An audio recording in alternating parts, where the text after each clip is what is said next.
All right, Rachel, my watch just struck 1 o'clock. Is it okay if I go ahead and kick us off officially? Yeah, let's do it. All right, cool. Well, good afternoon, everyone, if you are on the East Coast, and good morning, I should say, if you are on the West Coast or somewhere in between. Thanks for being here for today's Bloomerang webinar, the best of digital fundraising examples, 45 slides in 45 minutes. We're going to get through them all, I promise. Thanks for being here. This is Stephen Shattuck talking. I am the Chief Engagement Officer over here at Bloomerang, and I'll be moderating today's discussion as always. Just a couple of housekeeping items before we get going here officially. I just want to let you all know that we are recording this presentation, and I'll be sending out that recording as well as the slides later on this afternoon. So if you have to leave early, or maybe you want to review the content or share it with a friend or a colleague or a boss or something like that, I'll get all that stuff in your hands. Have no fear. Most importantly, we like these sessions to be as interactive as possible. So while you're listening today, please feel free to send in your questions and comments right there on that chat box. I know a lot of you have already done that already. That's great. We're going to save some time at the end for Q&A. So don't be shy. Don't sit on those hands. We'll be sending we'll try to get to as many of your questions as we can before the 2 o'clock Eastern hour. And you can also do the same on Twitter. I'll keep an eye on the Twitter feed there as well for questions and comments. And if you're having any trouble with the audio through your computer, we find that the phone audio is usually a little bit better since it doesn't rely on internet connections or browsers or anything like that. So if you have any trouble, don't give up on us completely. If you have a phone and you don't mind dialing in for audio, try that before you ditch us totally. There is a phone number that you can use that is just for you in the email from ReadyTalk that went out around noon Eastern today. So check that out if you have any problems. And if this is your first Bloomerang webinar, I just want to say an extra special welcome to you folks. We do these webinars just about every Thursday afternoon. We bring on a great guest like Rachel, totally educational, total value add presentation that we like to do here. It's kind of one of our favorite things to do, these Thursday webinars. But if you've never heard of Bloomerang, our core sort of business and offering is donor management software. So if you are interested in what we have to offer, maybe you just want to check us out, don't do that now, but look at our website after the presentation, and you can get all the information you need. You can even download a quick video demonstration of the software. Don't even have to talk to a salesperson if you want to. You want to do that anyway. So check us out later. Don't do that now because I am really excited about this presentation. We've got a rock star here. I am very pleased to welcome Rachel Clemens to our webinar series. Hey Rachel, how's it going? Hey Stephen, it's going well. All right, I'm so excited for you to be here. I got to hang out with you last month in New Orleans. That was really fun. And Rachel came highly recommended from another one of our favorites, Rachel Muir, who has been kind of a stalwart on our webinar series. So I just want to brag on this Rachel real quick before I turn it over to her because she's got some really cool stuff for you. If you guys don't know Rachel, if you don't know Mighty Citizen, you got to check them out. She is the Chief Marketing Officer over there at Mighty Citizen.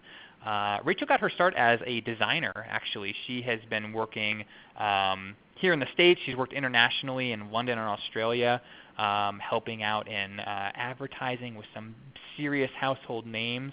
But right now she is in Austin, Texas, where she hails from, where for almost the past 11 years she had been working on her own communications consultancy, where she worked with organizations like United Way, Habitat for Humanity, University of Texas, lots of nonprofits, helping them raise money and improve their communities.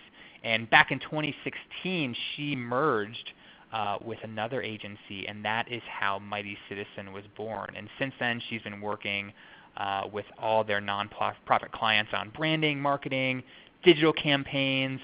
She's going to show you some examples from some of that work. And if you see her at a conference, if you see her on the schedule, definitely attend her session. She was at AFP in New Orleans last month and a bunch of other shows. Actually, she was in New Orleans for like a month, it seemed like, speaking. I was. So check her out. But I have already taken way too much time away from her. So Rachel, I'm going to hand things over to you to show us all these digital examples. So take it away, my friend. All right. Well, thanks, Stephen. Thanks for having me. So we're going to talk about the best of digital fundraising examples today. I'm really excited to share these with you. As a former designer, I geek out on things that are creative and interactive and that just do a really good job of engaging audiences. So putting this together was like a dream come true.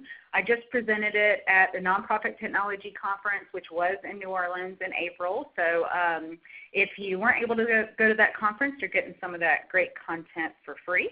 And so really my goal today is to get you guys inspired, get you thinking about things you could be doing differently, and then to bring you guys a few takeaways that you can take back to your organization to make real change with your fundraising, specifically around digital. I've got a lot of examples for you today. The examples run from, we have a $2 million org, we have a $280 million organization, so they're run the gamut all the way along that spectrum. So hopefully you'll find, an organization that's roughly your size. I've got a lot of different services in here as well, so we may have one of yours in here as well. And where I could gather success metrics, I did that. So not only are we looking at it from a creativity perspective and then like an engagement perspective, but also trying to share how they were successful from a fundraising example. So to get us kind of, Stephen did a great job of introducing me. What he left out is that I happen to be the mom of a 7-year-old who is quickly on his way to becoming a mighty citizen. And so that's an exciting part of my job and my world. I am the Chief Marketing Officer at Mighty Citizen. In a nutshell, we help nonprofits and other mission-driven organizations with their fundraising communications, fundraising campaigns, their branding. So a lot of times we'll help with messaging or an evolution of an organization's brand, websites and technology, especially on the digital front, as well as data and analytics. So we're full service. Anything that relates to your communications and fundraising from a creative or messaging standpoint, we have probably touched it. This is our website. Again, don't go there now, but we do have lots of freebies and goodies on the site in the Insights section. We have lots of tools and templates that are available to you guys for use, and I'll share a few of those at the end as well. So for this session particularly, by the end, we're going to talk about how you can use creativity and interactivity to engage your donors and supporters. So how can we interact with them in a way that piques their interest and engages them with our organization? We'll take a look at what makes these specific examples successful. Again, I'll share metrics as I have them.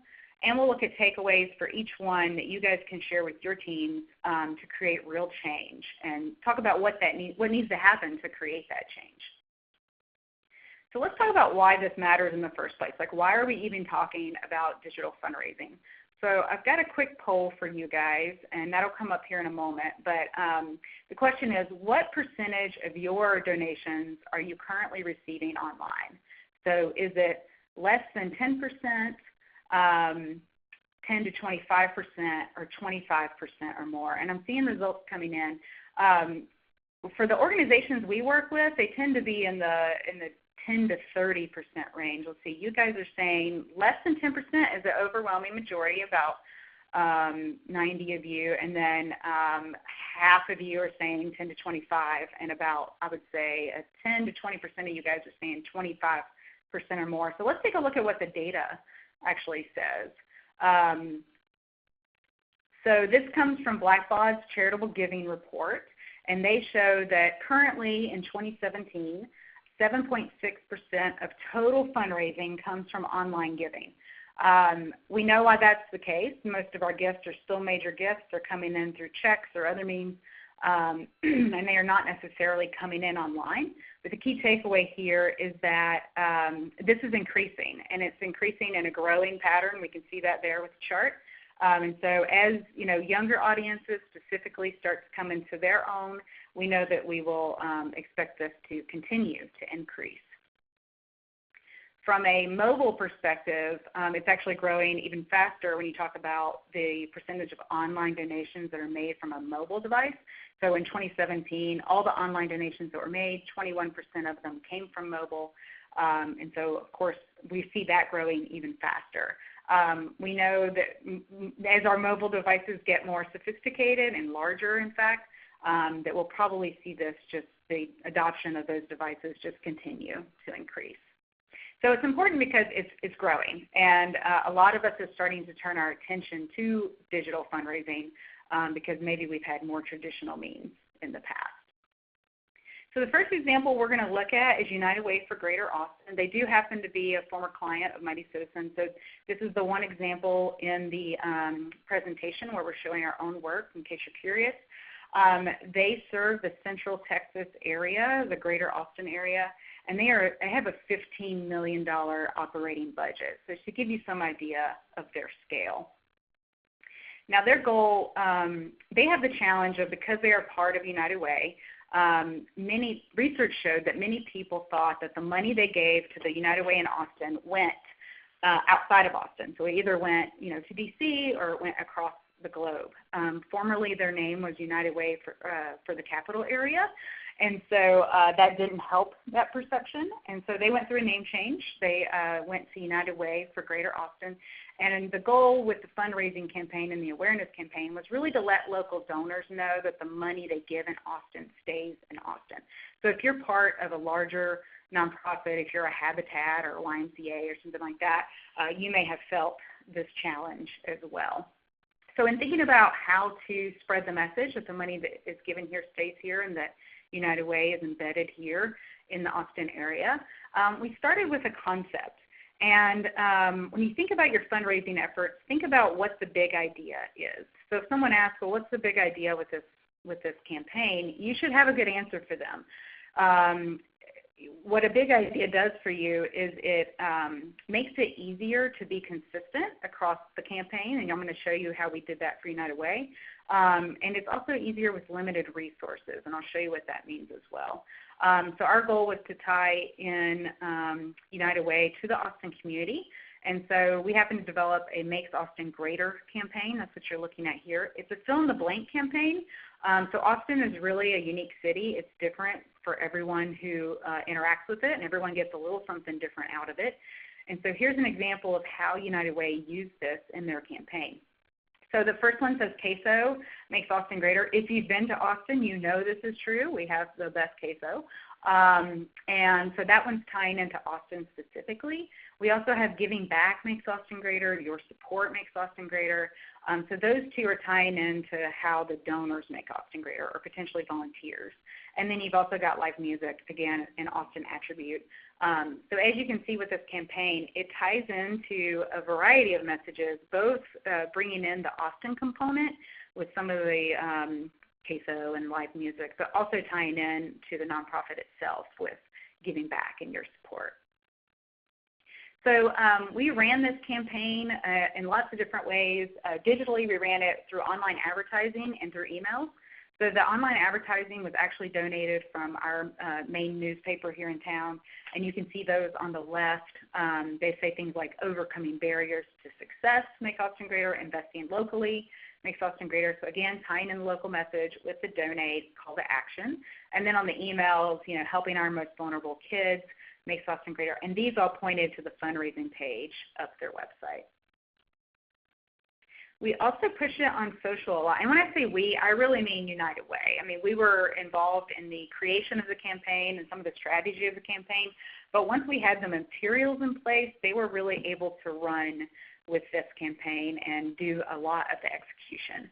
So you'll see on the left, they created a poster where they could write in whatever they wanted to fill in the blank. So in this case, giving makes Austin greater. And on the right, they're using the frame, we call it the mag, the Makes Austin Greater, to frame one of their volunteers. So in this way, they're using social to really call out specific people who are embedded in the organization and really helping out.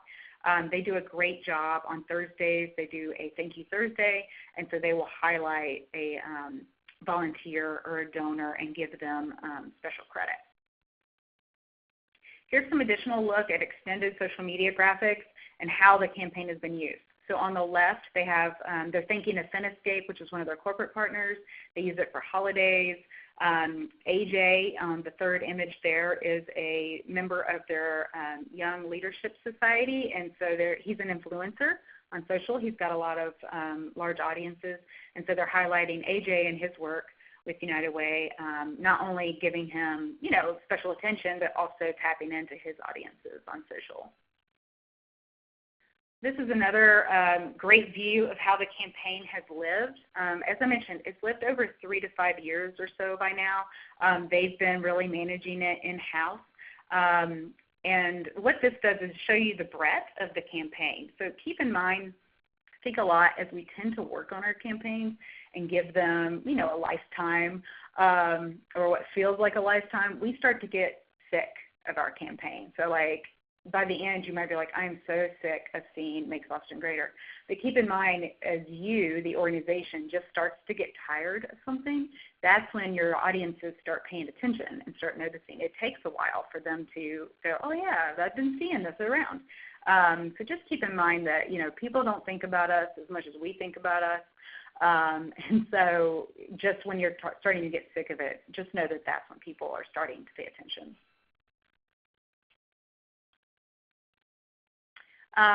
We also took this campaign offline in some really unique ways. So if you're familiar with United Way, they do a lot of employee workplace giving. So they'll go into a workplace and talk to the employees about giving a percentage of their paycheck. And so they did a great job of really pulling their corporate employees corporate partners into the campaign as well. On the left, this is a piece of sidewalk chalk art that was done on site at an elementary school. Deloitte was volunteering time as part of United Way's Giving Day, and so they chalked in Deloitte Makes Austin Greater. So it just makes that immediate connection to that partnership.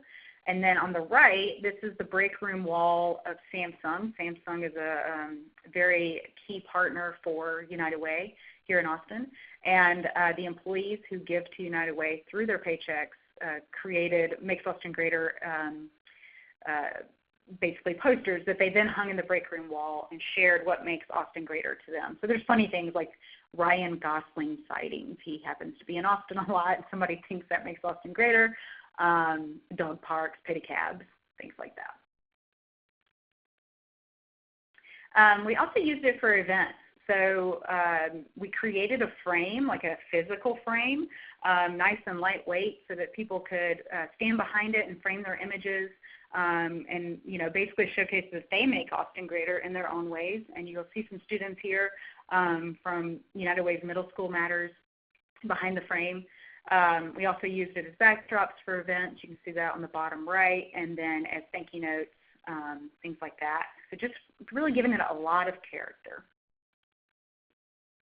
Some of the results of the campaign, this is a 3-year number. The first number is a 3-year number. So in 3 years, they increased their online donations 1,200%. Like a lot of you guys, that's not a huge percentage for them overall because, again, a lot of their money comes from employee giving. But that is a great, huge number over 3 years, so 1,200%. The rest of the numbers are yearly numbers. So in the first year of the campaign, they saw a 10% increase in their employee giving campaign. A 600% increase in people talking about United Way on Facebook, and then they saw about 4 million targeted impressions overall for the campaign. So some of the takeaways that I hope you guys get from this campaign is consider inviting others to participate in your brand or potentially in your campaign. So for my fellow communicators who are out there, this can be really scary. It's hard to just sort of let people do with your brand what they want to do. But you can, give them direction in that and give them components to allow them to do that in a way that's just going to heighten their connection to your organization and help you spread the word out in the audiences that you need to reach. Remember that the best campaigns make donors feel powerful and special. So we talked about how they call out certain volunteers, certain audiences, and really highlight them as someone that makes Austin greater. So think about how you can do that.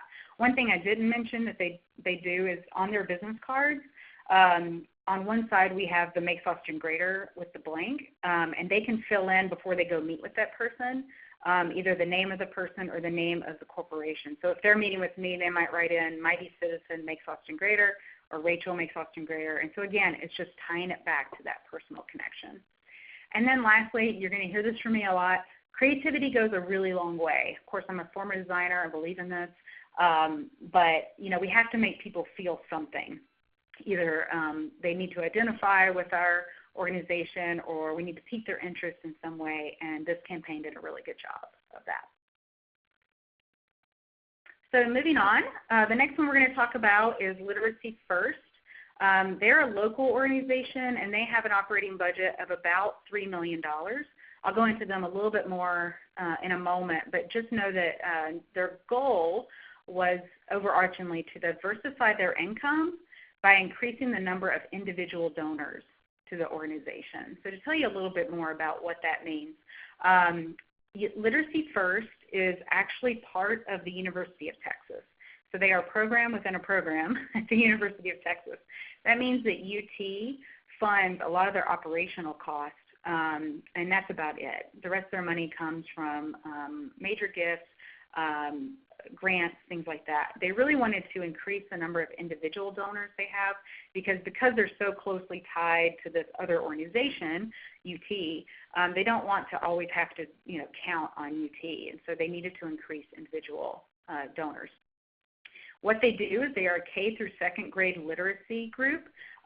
They go into the schools. They work with kids on a daily basis, kids between kindergarten and second grade, to get them ready for third grade reading level.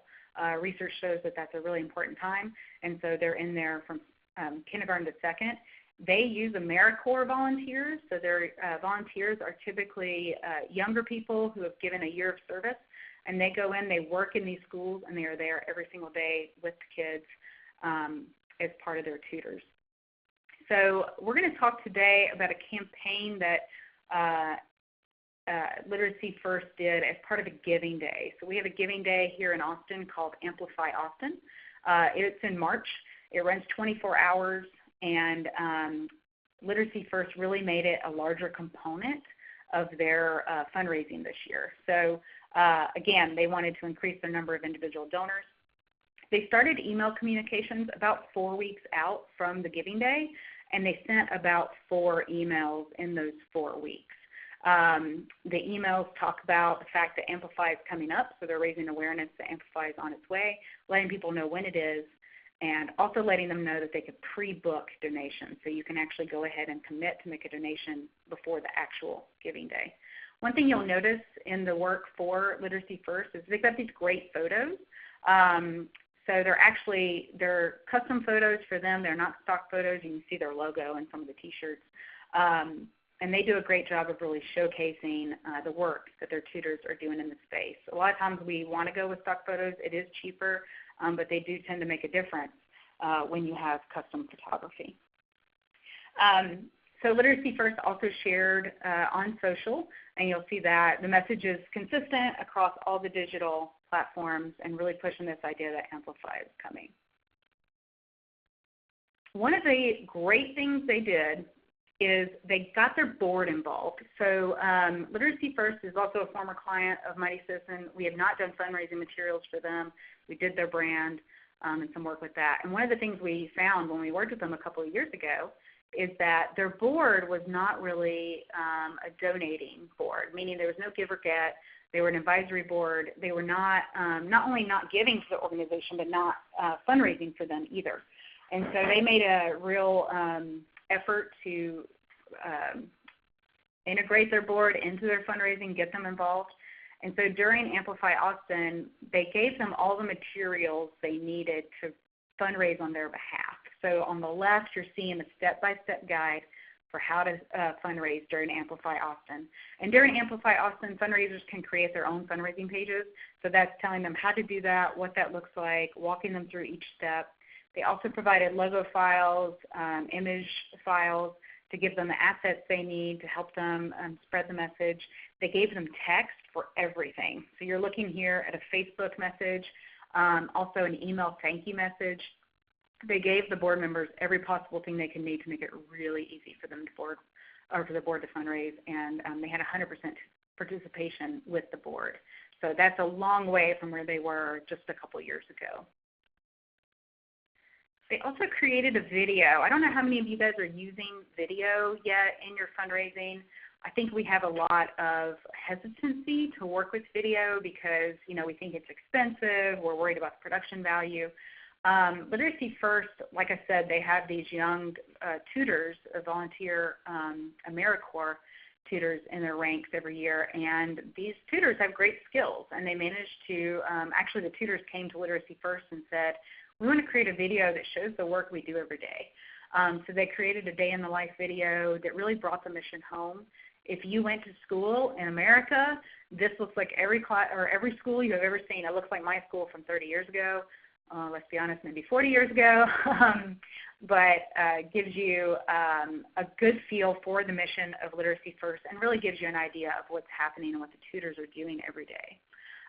Keep in mind with video that most of the videos we watch these days, just as your average consumer, are shot on iPhones. They're not the high production quality. A lot of them, everybody has a phone that has video on it primarily, so we are seeing that kind of video. It's come a long way in terms of its quality. So I would encourage all of you guys who have not started down the path of video to begin to experiment with that and see what you might be able to do with the tools you have at your disposal. Okay, so we can't talk about fundraising and fundraising campaigns without talking about thank yous. Literacy First did an amazing job of this. Full disclosure, I did donate to them during Amplify Austin. And Rachel, who is their Director of Development, sent me an immediate thank you. I talked to her later, and they did a great job of sort of being on call so that when these donations came in during Amplify, they could send immediate, personalized thank you. And so you'll see that she's got some language in there to me to that effect, but really the point here is that they sent very timely, immediate, personalized thank yous. The next day after the campaign, I did get a mass email that said thank you as well, so they also covered their bases there. And they have a thank you video. This is Jaden. He's one of the students that they serve. He is a natural in front of a camera. We're all going to be watching Jaden someday on TV, and he does a great job of saying thank you and just showing what the support means to the kids who are part of Literacy First. They also said thank you. They followed up on social and let their social followers know the results of the campaign. They also gave me a thank you call. So this was unexpected. I did not donate a lot of money, in full disclosure. So they gave me a thank you call. They left me a voicemail. And then because I didn't answer, they sent me an email that says, we just called to say we love you. Sorry we missed you. I donate to a lot of organizations. It is rare that I feel like I'm getting thanked a lot. I think for nonprofits we think, we say thank you all the time. And I think our donors hear, well, I think you thanked me. It just doesn't resonate with them like it does with us. So they did a great job of saying thank you in lots of different ways.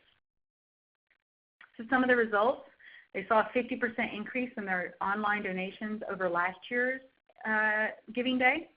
They saw 20% of the campaign revenue was raised by one board member. So again, these are board members that were not raising money a couple years ago. They really stepped up in that regard.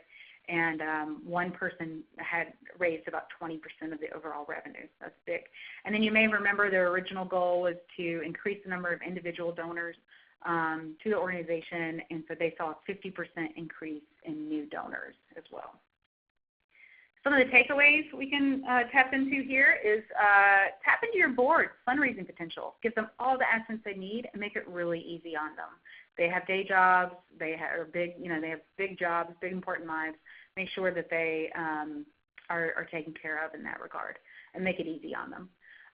Video does not have to cost a lot of money, so I could talk a lot about that and how you might tap into starting with some video if you haven't already. And then, of course, again, cannot say this enough, thank you and thank you and thank them again. So let's do another quick poll leading into our next example. This is kind of a tricky one. Is your organization using Snapchat as part of your fundraising efforts? So here's the poll. I'll let you start filling that out. Now, I'm guessing that the overwhelming majority, and actually the data is showing this, have not used Snapchat. That is not a bad thing. We're going to talk about how one org did use Snapchat to tap into some younger audiences and just to get you guys thinking about how you might tap into specific platforms for specific goals.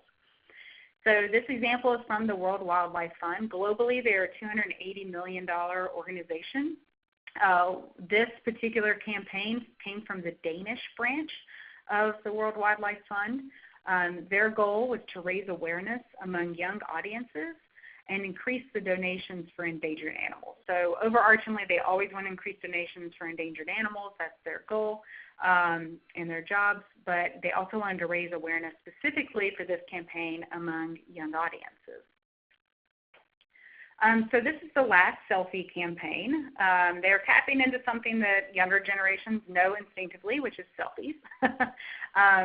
They wanted to find the right medium and the right message to hit these audiences and to engage them, and so they chose Snapchat, which is a photo messaging application that's really popular with Gen Z and millennials as well.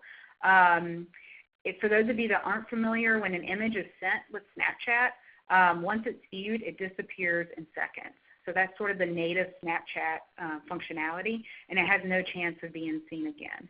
Having said that, because the image disappears, a lot of times users of Snapchat will take a screenshot to sort of capture that image before it disappears. So again, these are just things that are native to the Snapchat platform. And so they tied in this native functionality of Snapchat and its platform to this idea that our wildlife could disappear as well. So they use the idea of disappearing images in Snapchat to tie in this idea of disappearing wildlife with the Last Selfie campaign. So to get a look at how this sort of worked, they sent it to influencers first, people they knew had a large following. They asked people to follow them on Snapchat, and when they did that, followers then received a Last Selfie image. Followers were then taking screen captures and sharing them on other platforms. So while it started on Snapchat, it did spread to other platforms, particularly Twitter and Instagram, as well as Facebook. And you'll see the middle image here, better take a screenshot, this could be my last selfie. So they were really tying into that functionality and using the native platform to spread the message.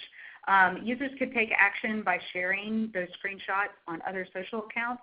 And at the bottom of the email, they were also asking people to SMS text messages for donations or to go online to the website and sponsor and adopt an animal. So you can see here, here's some examples of how it lived on Twitter from Snapchat and how it also lived on Facebook. So some of the results from the campaign, 40,000 Twitter users posted it in 1 week's time. So that's a lot of people engaging with this campaign. So many, in fact, that 120 million Twitter users saw the campaign within 1 week's time, which at that time was 50% of all active Twitter users. So 50% of all people who actively use Twitter saw this campaign in 1 week. So it had a great effect of really spreading that awareness. From a fundraising perspective, they raised the money that is typically raised in a month. So they hit their fundraising goal for the month in just 3 days. So they raised the money 10 times faster than normal in 3 days' time. And it was so popular and just so innovative that news headlines about the campaign ran in 6 different languages. So again, most of us are not using Snapchat. I am certainly not advocating that you use Snapchat.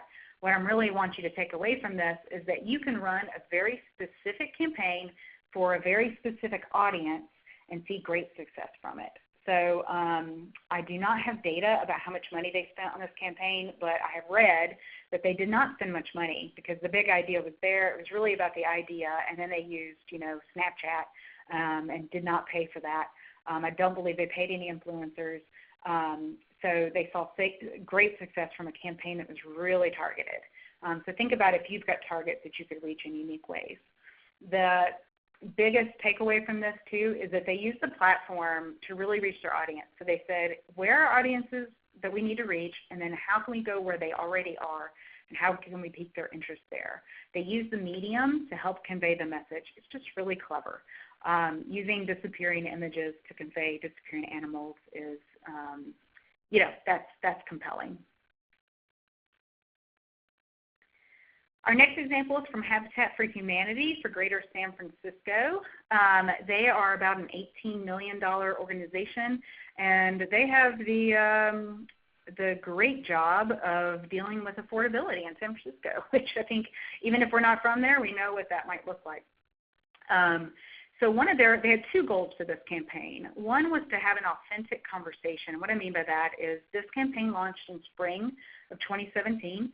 So we had recently had a presidential campaign. There's a lot of conversation happening about that, about our new president and what that might mean for people like the people that Habitat helps, the underserved. And so they wanted to be part of that conversation, and not just part of the conversation, but part of it in a way that tied into their mission and felt authentic and true to them. And so I'll show you in a minute how they did that. They also had a fundraising gap to cover. So there is a giving day that happens typically in the spring in San Francisco, just like Amplify Austin. It's a big day for San Francisco. They had planned and built some of their expected revenue projections with the idea that this giving day would be happening. So they had a projected revenue that was going to come from the giving day, but then the event was canceled. So the org that put on the event decided not to do it. And so they were left kind of like, well, we budgeted with this idea that we were going to get money from this campaign. So we need to find a way to cover this revenue we thought we were going to get. So we're going to move forward anyway. And we're going to go ahead and launch the campaign as if the giving day is happening. So they developed I Stand With My Neighbor campaign, and basically this image is from their organization. They sent a photographer out with some of their volunteers for a couple days, and they just kind of hung in the background and took images. Our volunteer on the left actually does repairs for the woman on the right, and so he sees her fairly regularly. They have a relationship now that they've cultivated over the years, and so they captured this photo of them holding hands while they walk down the street. The campaign is I Stand With My Neighbor. So again, in this time of divisiveness, they're really making a stand and saying, we're all in this together, we are a community, that's what Habitat stands for, and so they developed the I Stand With My Neighbor campaign. They launched it using social web and email, so here's an example of some of their social post, again, using that photography, carrying that consistently through the campaign, and also showcasing those relationships between the org and their clients and their volunteers. Keep in mind that, again, everything should work together consistently. So you're looking here on the left, I believe this is an email, or sorry, a letter that actually went out, and on the right, an email pointing people to a landing page, and I'll show you the landing page here. So you can see the landing page, again, is consistent. One of the things they did differently, and I want to call your attention to, is on the right there.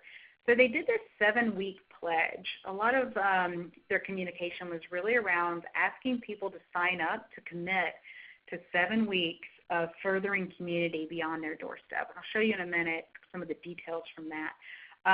But this is actually really brilliant because research shows that if you get people to make a minor commitment, they're more likely to make a larger commitment later. So taking a minor commitment like signing up for a pledge or signing a petition leads to people generally making or more likely to make a bigger commitment later in the form of something like a donation.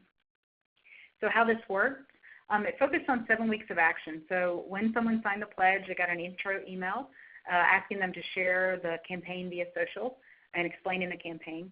The second email was a local advocacy email talking about taking a stand for neighbors, some of the things that we can do in that regard. The third email was around acts of kindness, paying it forward, connecting through kind gestures, giving some ideas of what people could think about that week and be mindful of.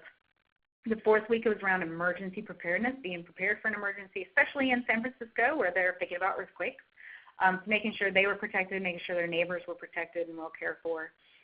Environmental awareness was the fifth email, talking about preserving communities, working with our neighbors to do that. Sixth was celebrating diversity. So not only knowing who our neighbors are, but learning from them, understanding their perspectives, having conversations around that. And then lastly, the summary email did have a donation ask in it and an invitation to share what they love most about their neighborhood. And so they saw quite a bit of donations. I don't have the actual figure for those that converted to donors, but I know it was significant. I actually spoke with Habitat on this at NTC. Unfortunately, I don't have the notes from that, but I know that those that did the pledge tended to give afterwards. Some of the actual results for the campaign, they raised 50% above their goal, and 38% of their donors were new. So again, reaching them, the pledge went a long way to getting new donors kind of engaged with them. 42% of their volunteers participated. That's much higher than they have traditionally seen. But again, this resonated with their volunteers because it put them front and center, and it allowed them to make a commitment to the organization, which they had already committed to in some form or fashion previously. Their average open rate was nearly 30% for the life of the pledge. So that's over 7 emails. So that's pretty high as far as keeping people engaged and interested and committed. The takeaways from the campaign is think about if there are actionable items you can provide that are outside of giving. So what are ways that you can have your audiences raise their hand to interact with you, even if they're not giving, and a means to maybe someday cultivate them and get them to give. Think about how you can engage new donor bases. So for these guys, they had not really seen their volunteers participating in any sort of fundraising campaign before, and they saw that this time. So I think that there's ways, maybe one of the goals could be how can we get our volunteers to engage with a campaign, and you can think about some of the takeaways from this one. And then don't be afraid to try out new language. That pledge was really new for them, but they took a chance, and it paid off in the end. So let's look at another poll. And this feeds in kind of off the last one and into the next example and the last example. Have you taken a risk or been bold with your fundraising communications?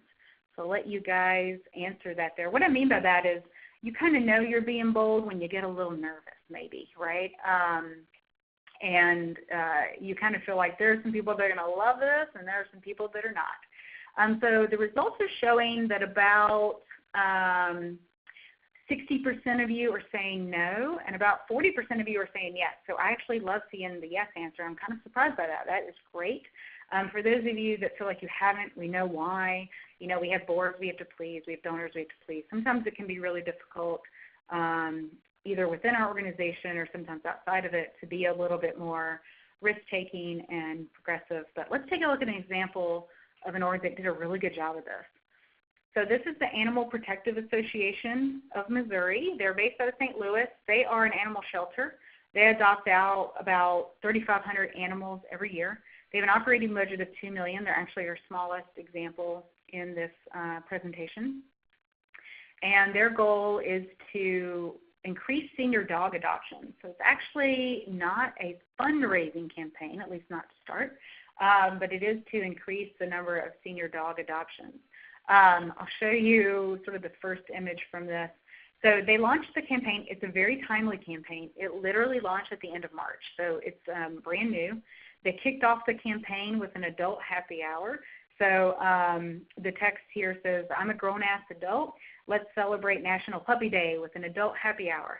And so they're basically setting the scene for this campaign that's to come, where they're telling people, hey, senior dogs have something to give, and they're using a little bit of, the fact that they're using the word ask gets people's attention. So here's how this campaign looks, primarily in the everyday. They share it mostly so far on social, and I'll read this to you guys in case you have trouble seeing it. The left image says, when you kiss me, you're not kissing all the poop that I've also kissed because I'm a grown-ass adult. Get a dog who gets you, adopt adult. On the right, I won't try to rip the squeaker out of your throw pillows because I'm a grown-ass adult. Get a dog who gets you, adopt adult. So these are great. They have a big idea, and that's the idea of the grown-ass adult. They have great content. They make people feel something. They make me laugh. They are not going to get, they're not going to go past me without me noticing them. And I actually got introduced to the campaign. I saw it, I think it popped up about 2 or 3 times in 1 week in my Facebook. And that's about the time I actually start paying attention to things, when I see them a couple of times. And so they sparked my interest that way. Seen them shared multiple times since then. I actually was able to talk to the ED, although as you can imagine she's quite busy right now, but I called her up, and they said the idea came from the marketing committee on the board. So it was actually brought to them by the board. Obviously this board is willing to take risks. And then they took it to their creative agency to have them execute the campaign. So just to give you some more ideas of what this looks like, let's take another look. So you can see it's got all kinds of options, all kinds of dogs, spread out in all kinds of ways. I'll give you a quick anecdote on the success of this. So they've been posting these for a few days. Amelia, who follows them on Facebook, decides to put the whole group together. So she basically creates what you see on the right, which is a bunch of these images all together. She shares it on Facebook. Amelia's friend Meredith sees it and says, hey, Meredith, I'd like to share this. Can you make it public? So Amelia makes it public and she goes to bed. The next morning she woke up and she had 8,000 Facebook notifications from the number of times it had been shared overnight. So that is insane. People just really, it resonates with them. And those of us that, I have a 12-year-old adult, so those of us that have grown-ass adult dogs, really it resonates with us. They also got a lot of PR, news stories, picked it up. It's been shared in lots of different ways. They also are selling posters now. I think you can get these on the website. She sent me a few of those, and you can see them there. And they just got more content, so a little bit more interesting. And they're also selling T-shirts as well. So some of the results for the campaign. Now, I talked to Sarah, their ED, in early April before the NTC. So these were about, as you can see, about 2-week results. They were brand new. In the first 10 days of the campaign, they had 30,000 social shares and 500,000 person reach on Facebook, again, in 10 days. They saw a 254% increase in their Facebook page followers and 84% average increase in their post engagement. They've seen donations from a fundraising perspective, again, early days, but they had seen donations come in from all over the country. They had a lot of inquiries about the campaign. They'd had people call them up and ask if they could use the campaign. She did let me know that cats are next, so if you're a cat fan, they have a kitty season, and so I would expect to see those rolling out shortly. They're also thinking about how they can further it as a fundraising campaign. So I think we've shown today that a lot of our campaigns start as awareness campaigns and then tend to, because we've raised awareness, we've gotten people engaged, they tend to turn into fundraising campaigns, even if that was not our original intention. So again, their goal was to increase the number of senior dog adoptions. They have seen that happening, and they're increasingly adopting out breeds that are notoriously difficult to adopt. She told me that they had a pit bull mix who, traditionally would take a few months to adopt. That dog was gone in 24 hours once it was posted on their Facebook. So again, they're going to continue to further the fundraising. And they talked about a campaign that might be around, give in honor of your grown-ass adult. And there are a lot of us that have those. So the takeaways. Don't be afraid to be bold and take risks. Now, that's easy for me to say. I sit on the advertising side of this. But if you have some champions within your organization that can help you to push a bold and potentially risk-taking message, it can have great rewards. You just want to make sure, that you're thinking through your implications of that. But it can be very much worth the risk. Creativity, again, I've said this a million times, goes a long way. We see that here. Content is what really makes people care. So that big idea and the content that goes around it is what makes people interact with you in the first place and then raise their hand and offer to participate in your org and donate. Just a last note, you might get overwhelmed. When I talked to Sarah, I was shocked that she actually, I sent them a message on Facebook, and the ED responded. I was sort of surprised by this, but she said that they've just been overwhelmed, and that can happen. It's a good problem to have, but just something to think about. So as we wrap up, look at that, 45 minutes. I feel pretty confident. I know none of you were probably counting. We were over 45 slides, but we did tap in at the 45 minutes. So let's take a quick look at some of the things I hope you're walking away with today. One of the keys is to speak to your audiences and their voice. We saw that with the Snapchat campaign, using the native Snapchat functionality. We saw that with the Grown-Ass Adult campaign. We saw that with the Austin campaign. So make sure you're reaching your audiences in that way. Be creative. Again, I won't harp on it too much, but creativity goes a really long way. And, we get hired for our creativity, but I've shown that creative ideas can come from anywhere. So tap into those resources you have in your creativity. Help others fundraise for you. If you've got board members, I know you do, make it really easy for them. Make it as easy as possible, almost so they just cannot tell you no, right? So make it easy for them and help them do that. Be ready to go when a crisis arises. I actually, this is a hangover from a piece I took out, but we all know that when a crisis arises, we need to hop in and get that taken care of. Thanks, and thanks again. I cannot say this enough. Make sure you are saying thank you. For as much as you're asking, make sure you're saying thank you in multiples of that. And then lastly, a little risk-taking can go a long way. Again, we talked about that. See how you can take it a little further than you got it today. We'll tap into questions here. Before we do that, I know Stephen's going to share the video. You can also access the slides on our website at mightycitizen.com/boomerang. We do have bonus tips and tools and templates. I mentioned this early on our website. Got the URL there, mightycitizen.com/tools. We have a marketing campaign strategy template. So if you want to set up a campaign for your fundraising, I've got a template that will let you go and plug and play and get you asking the right questions and making considered decisions. And then I've also got a fundraising campaign metrics template. So if you want to know if your campaign was successful, if you hit your goals, if you want to set goals, that spreadsheet will help you do that as well. So Stephen, I think this might be a good time to pop up some questions. All right, awesome. Well, first, thank you, Rachel. That was really cool. That was a really cool list of examples. I really love the Snapchat one. Got a lot of people asking questions. We've got a lot of Snapchat related questions, which is fun. Also, you caused a little controversy with the queso comment, putting Austin in it. So you may have some emails to deal with later on. I don't know, but that's fine. I can back it up.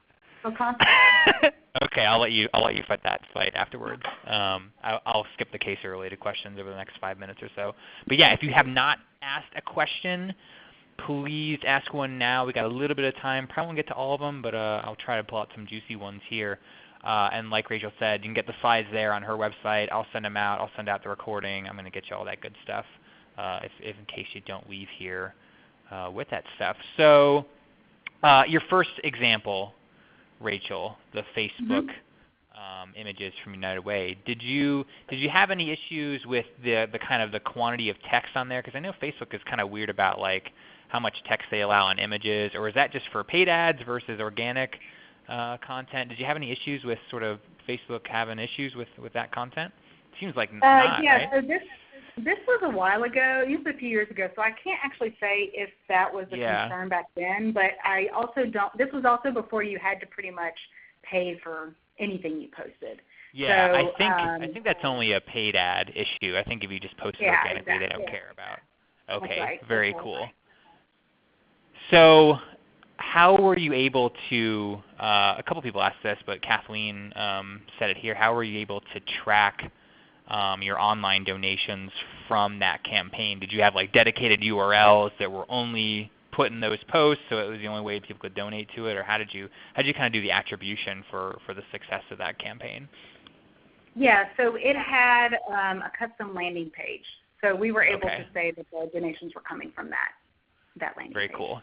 So that's kind of the best practice, right? Like making sure you have a unique URL to a unique page for every single campaign or image or whatever. Yeah, so that you know exactly which campaigns are performing versus not.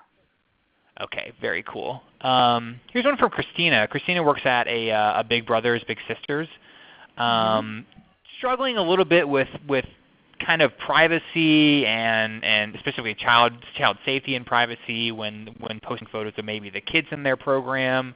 And I think to some extent every organization deals with this no matter who their service recipients are. How do you kind of get around privacy issues, maybe exploitation issues? How did you guys deal with those issues in your campaigns? Yeah, so that is a constant question that we get asked and have to deal with. I think one of the things that we can do, that's why people end up using iStock sometimes, is because there is an anonymity about it. You'll notice if you look at some of the literacy first imagery, the kids you can understand the relationship between the kid and the tutor, but the kid has their head turned. So we're not actually showing the kid's face, but you do get the feeling of what we're trying to evoke. So I think that that's one way to do that. I've seen orgs too that have really tried to, they've tapped into their clients' parents and work to help them understand what it does to the org. Having said that, I think that everybody has their own rules about what's appropriate and what's not. So sometimes you're just going to have to deal with what's in front of you, meaning if you are working in an organization where you cannot use custom photography of your clients or really give out a lot of information, you can still tell their stories. So you'll have to do that, and maybe imagery, you do that in a different way that doesn't tap into actual photos. Unfortunately, I think the photos are best when we can use them, but sometimes we have to find other tools at our disposal. For sure. Yeah. Thank yous. You've got a lot of people's juices flowing talking about thank yous. So when you're sending a digital thank you, so an email, with a video, whatever you do, a lot of people are asking, does that replace maybe the thank you in the mail? Is it in addition to? Is it does it depend? Maybe you do both sometimes and just one other times. How do you kind of balance that? I know you seem to be kind of a multi-channel approach type person, so I'm curious what you think about that. I would definitely send a thank you in the mail as well, assuming that you have their contact information in that way. Yes, because they're looking for that mail receipt. Like I know for my family, we take those mail receipts, we put them immediately into a tax folder. Like that's probably how a lot of people are doing it. Anytime you can do multi-channel and make it efficient as possible, I would do that. But I would not give up. In fact, I would even advocate that you send the receipt letter via the mail, and I would send a thank you card. I actually got a handwritten thank you card from Literacy First as well. So when I say they thanked me, like they really thanked me. I don't think we can do that enough. I like it. I agree. At Bloomerang, we're all about as many thank yous as possible. You can't overthink someone, right? Maybe show up at their door and say thank you. That may be a little too much, but hard to do. Well, I don't think anybody's going, oh, they overthanked me, Right, exactly. Usually it's they overasked me. Exactly. Cool. Here's one from Lauren, just came in. Any advice for their changing Facebook audience? So they have seen sort of their following kind of evolve over the years, kind of went from one type of people to another. Any advice for maybe changing up that content or just kind of being aware of those demographic changes? It seems like the older generations are always kind of like one network behind maybe those millennials and Gen Zs. How can people kind of deal with that? Yeah, so I think it's great that you've noticed that. I think it's important to see if it's changed anything. Like, are they still interacting? Like, is the content that you were creating previously that met a different audience resonating with this new audience? If so, great. If not, you can start to tweak it and test. I'm a big component or proponent of testing. Test and see what kind of content does resonate. And if, for example, your audience has gotten older on a particular platform, do you need to go find that younger audience that maybe is leaving that platform in another place? So, for example, if you've been Facebook heavy and you see that audience is steering older, as the older generations, just get more comfortable with social, then do you need to go look at Instagram? Do you need to find that younger audience that maybe is leaving that platform and make sure you're still reaching them in other places? So I think it's great that they noticed that, but then I would start to ask some big sort of strategy questions about it. And think about how it relates overall to your outreach. Okay. And kind of dovetailing on that, regardless of the network, Facebook, Twitter, Instagram, Snapchat, how do you increase the audience there? Because it seems like it's kind of a catch-22, right? Like we need the eyeballs to get the conversions, but we don't have them. So any advice for kind of increasing the follower count on those networks? Yeah, so you probably have a lot of people in your database that are not following you on social, And so with a lot of these platforms, you can actually upload an email list and reach those people on the social platforms and encourage them to like you. Now, like for example, Facebook, if you've got a bunch of email addresses, maybe there's 50% chance that the people that gave you their email addresses use that same email on Facebook.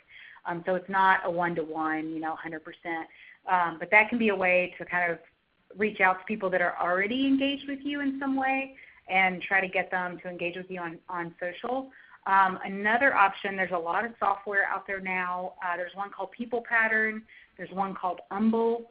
So there's a few kind of audience insight software platforms that will allow you to see, to create audiences. So you can look at your audience, see how they talk on social, see what the kind of conversations they're having. You can look at lookalike audiences based on your audiences, see how they're talking, the words they use, the hashtags they're using. And if you use a software like that, it makes it pretty clear that like, oh, our audiences are using this hashtag about our topic, and we've never used that hashtag. Cool. So tapping into that kind of data can be really helpful as well. All right. Well, we're about out of time. Maybe one question to end it on. We've got a lot of small shops listening today. Any advice for people that are maybe just getting started with all this? They don't have anything going perhaps. Small budgets. What's maybe your one takeaway for those small shops who want to do some of these cool things? So I think if you're strapped with resources and maybe you don't have the money to like do this huge digital multi-prong approach, I think I would take it back to the basics. So go back, we talked about the big idea. What's the big idea? A big idea does not cost a lot of money necessarily. So the big idea for United Way was Makes Austin Greater. Like how do we tie in to this Austin community? And for APA, it was the grown-ass adult. Well, APA has only spread that campaign on social. Like they have not spent a lot of money on that.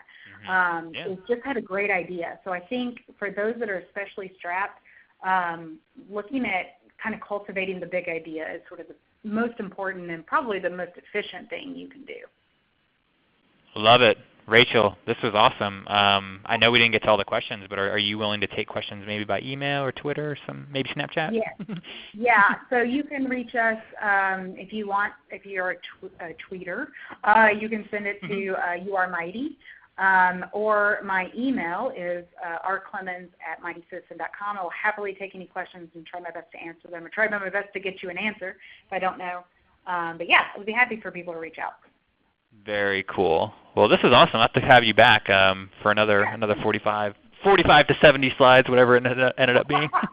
That's right. Well, cool. And thanks to all of you for hanging out with us for an hour or so. I know it's a busy time of year. Maybe you got those spring events going on, some spring fundraising. So really happy to have you. We're going to get you the recording and the slides later on today. So just be on the lookout for that. Check out our website as well. We got some cool resources there that are totally free. And we've got some great webinars coming up. We are back 1 week from today. We're going to keep it going with our Thursday webinars.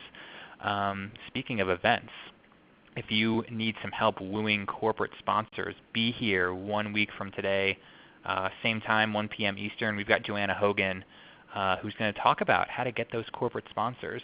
So if it's too late for your spring events, definitely be good for your fall events. So check that one out. Totally free. And if you can't make it, register anyway because we'll send you the recording. It's okay if you can't attend live. We'd still love to get you all that good information.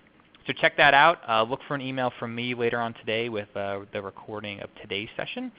And hopefully we will see you next week. So have a good rest of your Thursday. Have a safe weekend. And we will talk to you again soon.